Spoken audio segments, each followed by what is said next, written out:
So in the comments today, I got someone asking, George, can you talk about the changes you saw in people's needs, studio builds from decade to decade perspective?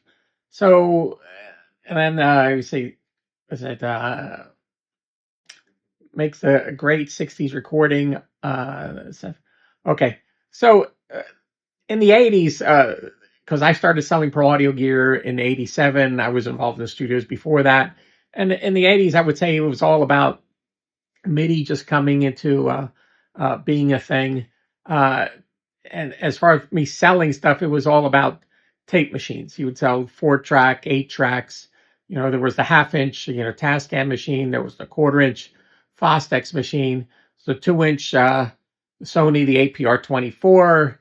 We sold those. The Otari MX80. Sold a bunch of those. Then we sold the Otari MTR 90s, which were kind of workhorses. So those things you would sell the tape machines, you sell the console, and reasonable price consoles around between $10,000 and $30,000, maybe going up to 50,000. If you were going above that, you're talking directly to SSL or to Neve or one of those companies.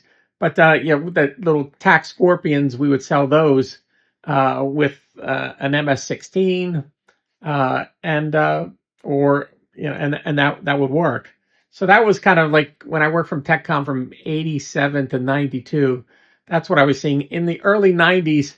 Start seeing the digital stuff. We saw the Diaxis, we saw the Digital Dynamics, and then Pro Tools. Was Sound Tools before that, which was a big deal, but really didn't catch on completely yet. And then Pro Tools came out, and people saw it, and they kind of saw it more of fixing things and putting things back rather than doing whole recordings to it. So I would say the '90s is when things got interesting. It didn't take until the late '90s for people to really get into like the Pro Tools systems, because I worked. Let's see, 92 to 95, I was just started my own business, and I was running around selling Pro Tools, and I was selling them, but wasn't selling a lot. I did a huge amount of demos. A lot of people wanted to see it. They were curious, but not a huge amount of sales happening, but it was okay. But I got the eye of DigiDesign, and they said, okay, we want to hire you as a rep for us. So from 95 to 97, I was the DigiDesign rep, flying around doing seminars, taking care of dealers, opening up dealerships. But when I left in '97, and I worked from '97 to 2000 at Planet Medley, that's when we had stacks and stacks of Pro Tools going out the door. I mean, just gobs and gobs of money being made.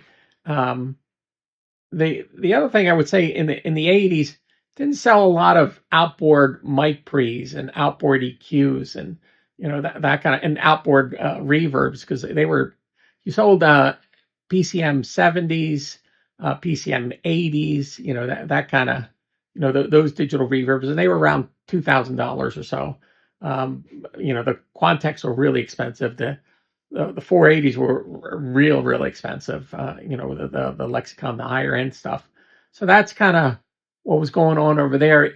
It wasn't until I would say about 95 for me that I start selling my external mic pre's and recording channels and external EQs, and people start creating their racks. Because I remember in '97 when I was working at Planet Medley, I made a deal with Doug Fern. If I sold 10 of his VT1s, he would give me one, or 10 of the VT2s. And he said, okay, yeah, let's see if you can do it. And I sold way more than that. And that's when I think in the '90s, people start buying the outboard, mic pre's and outboard FX processors and that kind of, so they would enhance the console that they had. And then we got into the 2000s, and Pro Tools was going very strong, but it started petering off.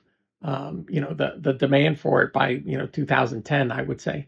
I mean, they still sell them, but you could see it was slowly, going off. Um, the other thing I would say, my perspective is a lot more people in the 60s and 70s, they kind of knew what they were doing. They were limited to what they had. They had a whole console with a certain type of mic pre. So microphone placement, microphone choices, the environment that they were recording in, the studio spaces, very, very important. Whereas things went on, people didn't pay as much attention to that as they should, and the engineers and the producers just didn't have the knowledge that I would say the people in the 60s and 70s had, because everybody start considering themselves an engineer, considering themselves a producer. So and then some producers they had no clue what any of the gear did. I've seen producers never touch any of the gear, just sit in the back of the room and say, "I want this, I want that," and the engineer had to decipher what the heck they were saying.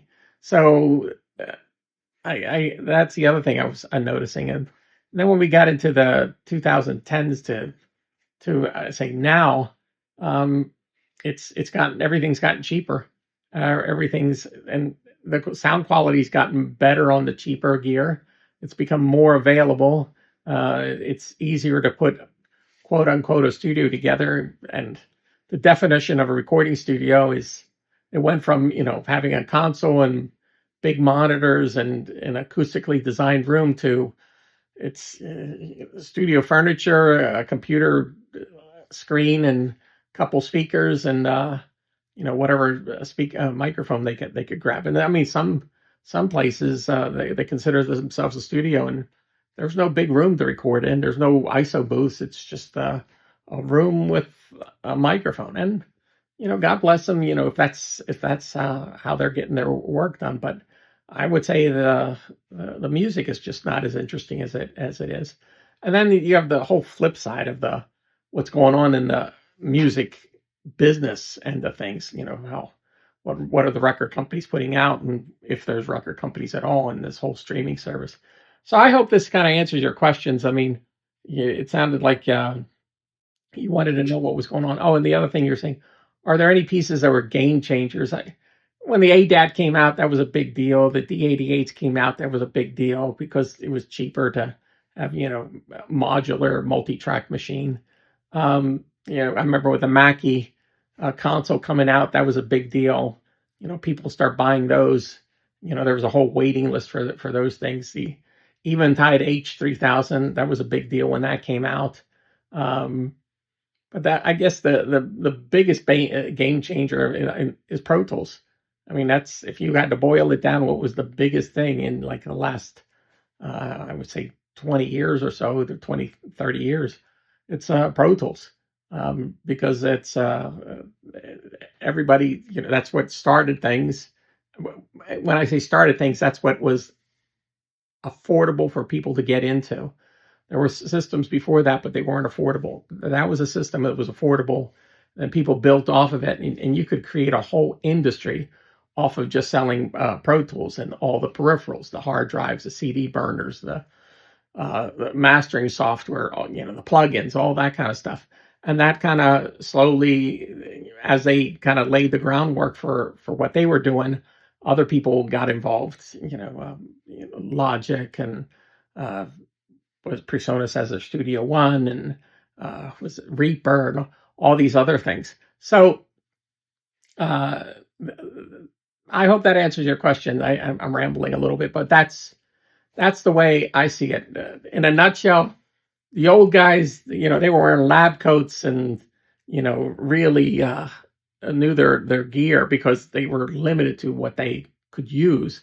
And as the more options came out and the things got cheaper, people didn't know their gear inside out. And I guess that's okay, but that's the observation I made. So I hope this helps.